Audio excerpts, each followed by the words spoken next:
Right now, this week, the G20 FOCUS team will be looking at the G20 Anti-Corruption Working Group.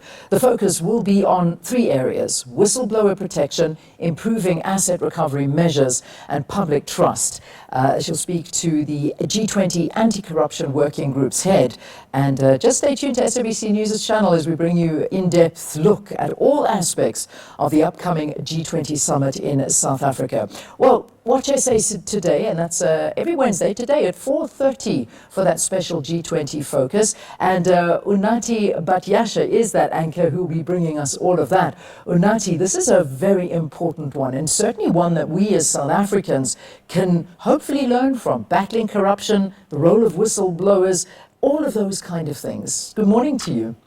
Good morning, Leanne and Sakina and our viewers. Absolutely, Leanne, it is a very important one. I mean, it also just comes at the back of those news that President Donald Trump may not be attending that leaders' summit. But be that as it may, there are a number of working groups that have been meeting ahead of that meeting. But let's talk about this show then today. I mean, it is an important one, as you say, especially when you consider that not too long ago, the World Bank report highlighted that crime, including corruption, costs South Africa up to 10% of its GDP annually.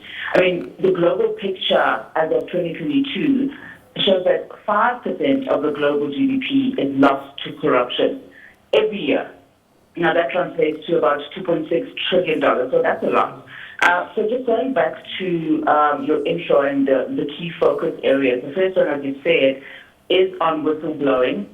You would have seen, of course, that state capture progress report on the Zondo Commission recommendation, still reflecting that the whistleblower protection law is being finalized. I believe it's yet to be presented in Parliament. Now, that came out from the presidency, I think, this week on Monday. So the issue of not having sufficient, legislation that protects whistleblowers globally, yet it's the most effective tool that exposes corruption, is very concerning. So what's being done, to beef up whistleblower protection and safety? Yeah. That's one of the things that we're going to be speaking about. The second area of focus is asset recovery. And there are a lot of complications here. I mean, there are countries that battle with this, particularly when it comes to recovering assets that were required through corruption from other countries, because sometimes those assets move very quickly. So the SIU recently, mentioning that they've saved, I think, roughly 8 billion rand in the past financial year, 2023-2024 financial year. But there's so many challenges when it comes to this, to this point. I mean, some of our court cases in South Africa point to that. When you think of the high-profile cases, the Guptas and other state capture-related cases. Now, the third point speaks to public trust. Now, this is, we're going to be looking at this, at how corruption is essentially blocking progress in most countries. We'll especially look at the work that's been prepared, like in other segments that we've had on SA Today by our SABC News research team, and look at the 2024 Corruption Perceptions Index, or CPI as they call it. They rank 180 countries by their perceived levels of public sector corruption. So this CPI then uses the scale from 0, which is highly corrupt countries, to 100, which is very clean countries. So we'll reveal what South Africa's score is during the segment.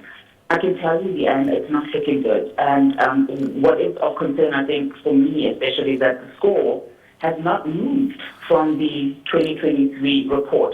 So we'll pose all of these questions to the head of the Special Investigating Unit, the SIU, and that's Advocate Andy Mutibi. He was appointed the chair of the G20 Anti-Corruption Working Group. So all of that happening at 4:30 this afternoon. All right, Unathi, looking forward to a very interesting session that you'll be covering. So that's Unathi Batyashe, anchor, G20 Focus, on what we can expect during this afternoon's SA Today's G20.